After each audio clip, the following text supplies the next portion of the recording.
Атактуу Өзгөн шаары Кыргызстандын карт калааларынын бири. Ош жана Жалал-Абад шаарларынын ортосунда жайгашкан. Биздин заманга чейинки биринчи кылымдарда соода борбору катары пайда болгон. Алгач Өз же болбосо Өзгөн деп аталчу.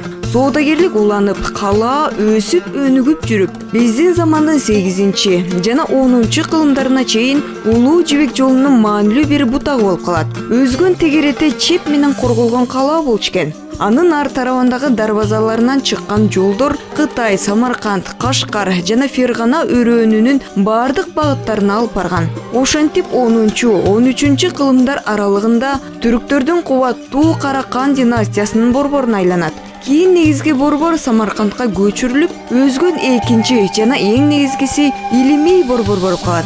Чыгыштын мен деген аалымдары, илимпоздору, окумуштуулары келип жашашып, иштеп, эмгектерин жаратышкан.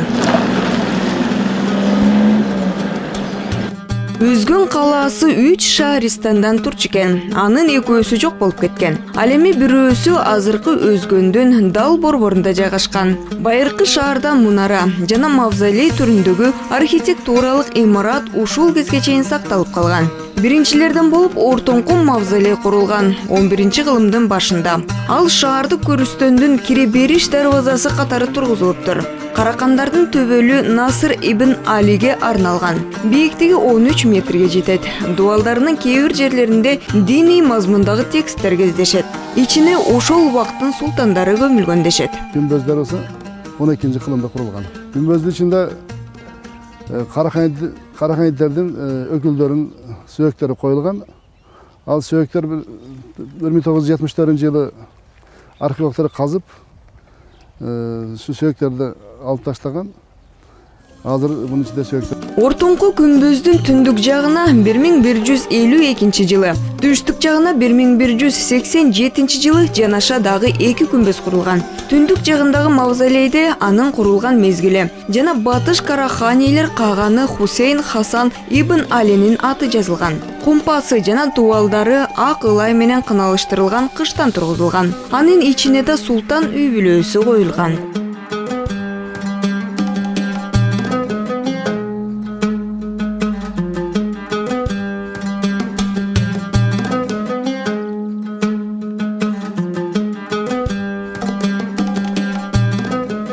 Бул имараттарды жергиликтүү эл султаным деп да коюшат. 1920 жылдары алар реставрацияланган. Археологиялык казуулардын учурунда ар кайсы мезгилдерде көмүлгөн мусулмандардын сөөгү табылган. Сөөктөрдө жакшы сакталгандыгын биз такымдас маалыматтарга караганда немеге антропология музейиге Ленинградка алып кеткен дейт. Шу 1-2 экөөнү. Биз аныкташыбызча азырча биз таба алганыбыз жок. А бул болсо атактуу Өзгөн мунарасы. Мавзолейлерден кийин 11 кылымдын 2 жарымында курулган экен. Алгач мунаранын бийиктиги 44 метрден ашуун болчу дешет. Жер титирөөдө башы кулап түшкөн. Азыр 27 метрдей. Башынан аягына чейин бышкан кирпич менен тургузулган. Алар болсо бири-бирине чопо ылай менен ашталган. Декорациясы дагы кыштан. Өзгөн мунарасы 1923 жылы реставрацияланып, үстүнө копол тургузулган. Демек чокусун 100% өзүнүкү деп айтууга болбойт. Дагы бир ушуга оп-окшош мунара Чүй боорундагы Токмок шаарынан анча алыс эмес жерде жайгашкан. Ал дагы Карахан кандыгынан калган. Байыркы Баласагын шаарынын борбору болгон Бурана мунарасы. Токмоктогу Баласагын шаары да, Өзгөн шаары да Караханттар мамлекетинин шаарлары болгон. Өзгөн Баласагын биринчи экен, Өзгөн 2 борбор болуп, Өзгөн чоң маанигеге болгон немеси болгон борбору. Токмоктогу Бурана менен Өзгөн мунарасынын ортосунда бир 50-60 жыл өткөн. Şu немеде мезгилде курулган да. Мунара согуш учурунда кароол катары пайдаланылган. Кийин мусулмандарды азанга чакырууга арналган. Буранадагы мунара экөөнүн ортосунда кандайдыр бир сырдуу байланыш, алган эмес жер асты менен түз барчу жол бар деген эмиштер айтылып жүрөт. Бирок мындай кептерге негиз жок. Андай жер астыдан андай байланыштар жок. Архитектуралык жактан байланыштар бар. Ошакта иштелген архитектуралык методдор, декорлар, элементтер Өзгөн мунарасында да колдонулган. Ары бери өткөн зыяратчылардын токтоп сыйынуучу жайы. Куран окуп, бата тилешет. Биринчи кирген киши эмнеге какырап турат, жок дегенде гүл эгип коюшпайбы деп айтуусу мүмкүн. Бирок комплекстин ичине суу жүгүртпеш керек экен. Убагында бул жолго бетон төшөлүп, эки жагына гүл бактарактар эгилип сугарыла баштаган. Суу келе баштаганда мунара менен Султанымдын имаратына суу кирип, аларга доо кете баштаган. Ошондо илимпоздор бул жерде эч кандай жашылдандыруу иштерин жүргүзбөй деле койсо боло турганын айтышкан. Убагында ушул жерлерде медресе да болгон дешет. Ал эми бул дөмпөйүп жаткан жерлер чоң мечиттин орду. Атайын көмүлүп коюлган. Археолог адистер өз эрежеси менен тазалап, тактап, мечитти кийин калыбына келтирүү үчүн.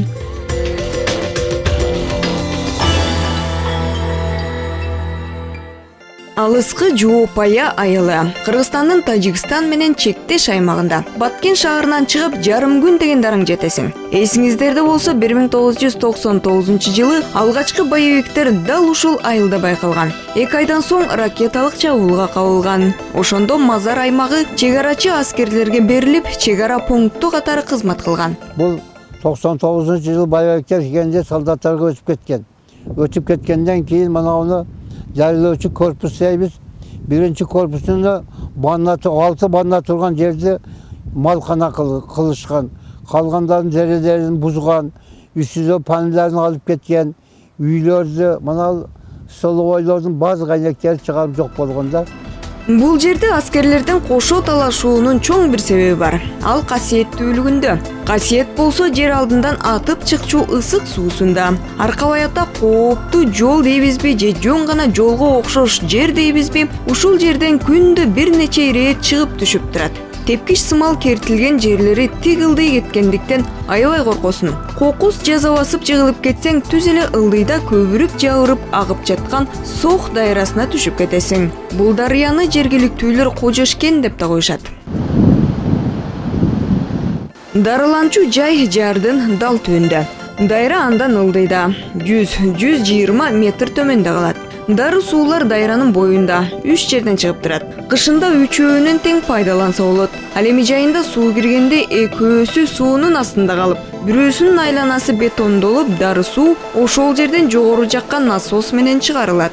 Доктурда айлыкпаган алы жарасы бар, ооз оорулар напрелен келип ушул жерден сакайышып, ушул суудан алып барып, өздөрү зан үйүндөрүндө да пайдаланып жатат. Көбүнесе муун, тери, ашказан, бөйрөк, жыныс ооруларынан жапа чеккендер келип шыпа таап кетишет. Айыкпас делинип келген теринин актак, башкача айтканда пес оорусу менен жапа чеккендер көп келишет. Суунун температурасы дээрлик 42 градуска жакын, ып-ысык. Бирок түшсөң эч жериң күйүп кетпейт. Тескерисинче жагымдуу, ысыгы деле билинбей калат. Самын, шампунь колдонбош керек. Анан дагы сууда 10 мүнөт гана отуруу зарыл. Мана жылуу суунун өзү Sovetler sayısı boyunca 99 yerde su çıkart, жылуу su çıkart. Oşon 99'un biri çöl.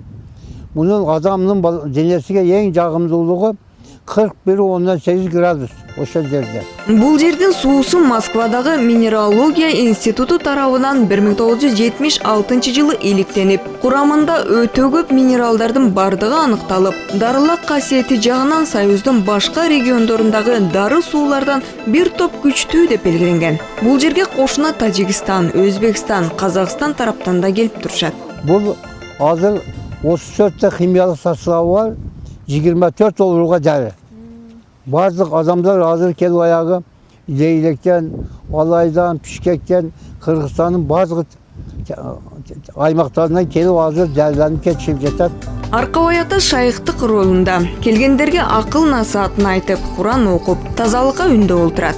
Союз мезгилинде совхоздун эсебинен ал жерге профилактория салынып, атайын ванналар орнотулуп, дарыланууга бир топ ыңгайлуу шарт түзүлгөн. Бирок 99-жылдагы сакалчандар басып киргенден кийин ал жер чек ара бекети болуп калат. Бирок адамдар баары бир барып, зыяратты токтотушкан эмес. Менин максатым биринчи суусу чыгарып ал жерге 10'a жақын баннаны қойып, андан кейін адамдарға шолардың жатып тұрышыға шартты түзіп, тамақ ашы барлығын түзіш. Емі шолардың қайра түзіш үшін азырғы тәйірдалған проект бойынша 11 миллион ақша керек болды. Ысык суунун дарылык касиети жогору болгондуктан эл өтө көп келип, кан чыгарып, Куран окуп, сыйынып, анан дарыланып кетишет.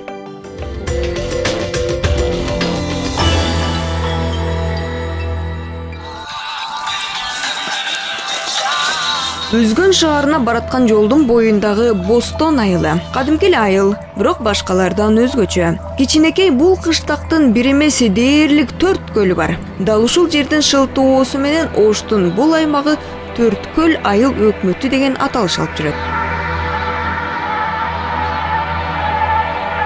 Көлдөрдүн баардыгы бир аймакта жайгашкан. Аралыктары анча деле алыс эмес. 40-50 метрден. Саз дейин десең сазга окшошпойт. Суусу эмнегедир тунук, тегерек четтерин камыш баскан. Сырдуу 4 көлдүн бири мына ушул. Берки үчөөнү салыштырмалуу бир аз кичирээк, абдан табышмактуу. Кай тарабын айланып баспа, бир да жеринен арыктан суу агып кирбейт. Толуп да кетпейт, соолуп да кетпейт. Бир орунда турган. Балким дал ушул себептен ыйык деп эсептелер чыгар, билбейм. Бул табышмактуу бир сырдыр.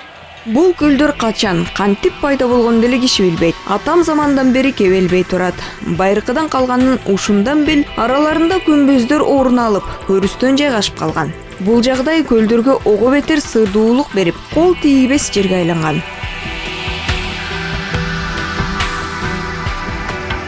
Бирок жергиликтүү эл көлдөргө эч качан түшпөйт. Анткени мазар деп барктап баалап турушат. Болгону алардын жээгине барып отуруп Куран окушат, бата тилеш керек.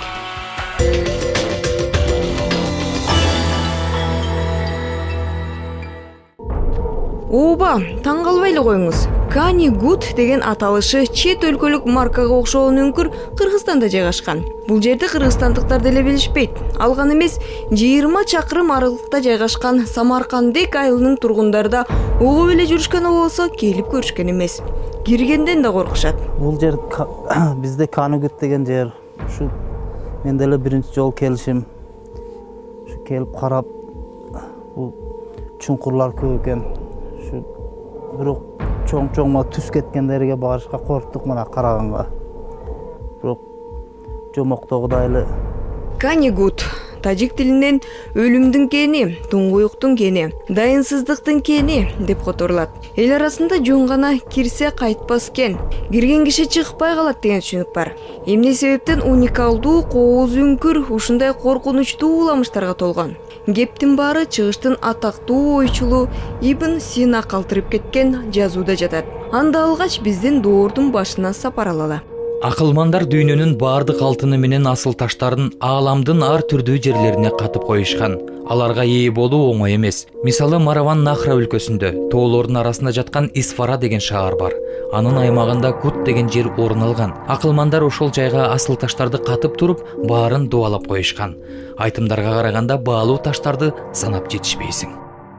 Мен деген хандардын, далай манаптын басса турса оюнан кетпеген, түнкүсүн уйку бербеген чылк алтын күмүштөр. Авиценнанын бул бири кооз сөзү кийин карапайым далай колдун убалына калды. Байлар кол алдындагыларды асыл таш казууга жиберип турушкан. Алардын көбү өлүп, азы гана аман калчу. Биздин доордун башында алгач күмүш, сурма, цинк жана коргошун алып чыгышчу. Кен 6-чы кылымдарда да казылганы туурасында маалымат бар. Тоо казууну орто кылымдарда арабтар улантат. Темир жана сымаптын бар экенин билишет. Бул жерге кытайлардын да кол тийген. Аны үңкүрдүн түбүндө азыркыга чейин жаткан жыгачтан жасалган кол аралалардан билсе болот. Эми сөздөрдү ушу алдыңа эми кытайлар келип иштеген дешет. Кийин дагы кытайлар келип иштетебиз деп эми элдин сөзү боюнча ушинтип келгенде ушу канча экөө-үчөөдө канча кытай түшүп, ошонун чыкпай койгон дейт, анан калгандары кетип калышкан дейт. Ушинтип анан кээ бир аны көргөндөр айтат, ушу түз кеткен чуңкурларды фонарик менен карасак, ушу кытайлардын арабалары көрүнөт дейт. Бирок аны барса келбес дейт. Жакын барып караганга коркобуз да, коркунуч да. 9-10 кылымдарга таандык шам чырактар жана идиш аяктар табылган. Кийинчерээк табылган идиштер 14-кылымга таандык. Ал эми 18-кылымда ок эритүүчү кен казыла баштайт. Ошондой эле жыгачтан узун тепкичтер бар. Аларды кимдер салганы белгисиз. 19-кылымда болсо Кокон кандыгы кен казууну кайра жандандыруу максатында үңкүргө өлүм жазасына тартылгандарды, барымтада калгандарды жумшаган. Кудайархан кымбат баалуу буюмдарды, асыл кенчтерди табууга көп аракет жасаган. Алар ошол эле Ибн Сина калтырып кеткен үңкүрдүн картасын колдонушчу окшойт. Эгерде солдогу жолго түшсөңөр, башкаларды карабагыла.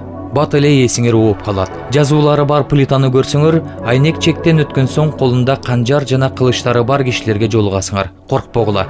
Эң негизгиси Курандын сүрөлөрүн окуй бергиле. Андан ары галерея башталат. Бир колунда кылыч, бир колунда жаасы бар адам турат. Ага жолубогула. Анан көл болот. Шамдай болуп жаркып турган таштар болот. 100 кадамдан кийин тоо чыгып, жол ичкирет. Ошондо колуна эмне тийсе, ошого жөлөнүп карман. Эгер учуп кетсең, Мухаммед пайгамбар да жардам бербейт. Ошол жерде бир төө уктап жатат. Көзү алмаздай күйгөн. Андан ары оозунан от чачкан ажыдар. Келмени катуу келтирсең, ал уктап калышы керек. Кызыгы Авиценнанын бул картасы кийин 1920-жылы советтик изилдөөчүлөр түзгөн планга абдан окшош болуп чыкты. Чындыгында эле үңкүргө кирсең, ары кетчү бир нече айры жол бар. Тактап айтканда айры чуңкурлар. Аягы түпсүз туңгуюктар. Канигуттун жалпы узундугу 10 км деп аныкталды.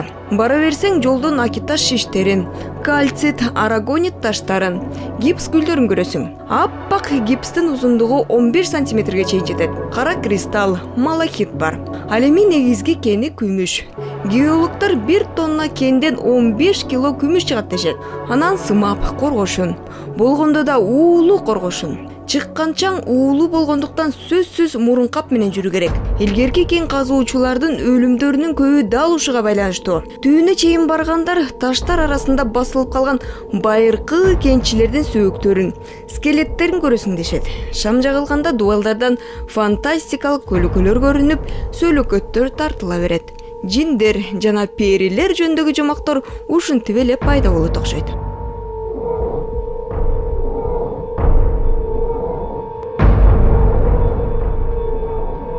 Үңкүрдүн оозунан киргенден 10-15 метр өткөндөн кийин эле адамдын жүрөгүндө кандайдыр бир коркунучтар пайда болот. Бирок ал коркунучтарга карабай, бул үңкүрдүн оозундагы ар кандай оюкча тешикчелер кишини өзүнө кадимкидей тартып турат. Бирок аларга түшүүгө мүмкүн эмес, түшкөнгө да болбойт. Уламыштарга караганда бул оюктарга, чуңкурларга түшкөн киши таптакыр чыга албайт. Бардыгы болуп Канигутка 9 жерден кирсе болот. Бул алардын бири. 50 метрдей алыстыкта жайгашкан. Табыгы эмес, кол менен тешилгенби же болбосо кирүү кооптуубу айтор цемент менен бүтөлгөн. Адамды суктандырган тоонун этегинде кадимки бульдозер менен казылган кумдар ар кайсы жеринде үйүлүп жатат. Мындан сырткары тоонун ар кайсы жерлерин ошентип чукулай беришкен. Мына ушул себептен бул жерден баалуу кенч жатат жана аны иштетүүгө кызыктарлар абдан көп деген ой кетүүдө. Бул жака адам деле келбейт.